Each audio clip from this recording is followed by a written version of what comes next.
చెడుపై మంచి గెలిచిన సందర్భంగా నరకాసుడి వధ జరిగిన రోజే దీపావళి.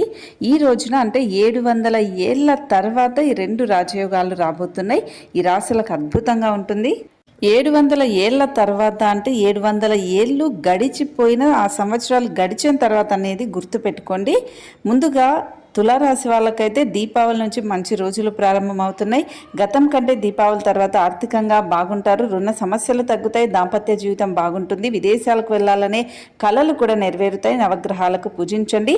మకర రాశి వాళ్ళకు కూడా ఊహించని రీతిలో ఆర్థిక లాభాలు ఉంటాయి. వచ్చిన డబ్బును పొదుపు చేస్తారు. భవిష్యత్తులో రాబడి వచ్చేలా పెట్టుబడి పెడతారు. సంపద పెరుగుతుంది. సమాజంలో గౌరవం కలుగుతుంది. వ్యాపారస్తులకు మంచి లాభాలు ఉంటాయి. గతం కంటే ఇప్పుడు అద్భుతమైన ఫలితాలు అయితే వీళ్ళకు ఉంటాయి. అంతేకాదు కొత్త వ్యాపారాల్లో పెట్టుబడులు పెడితే ఇప్పుడు మంచిగా లాభాలు కూడా వస్తాయి.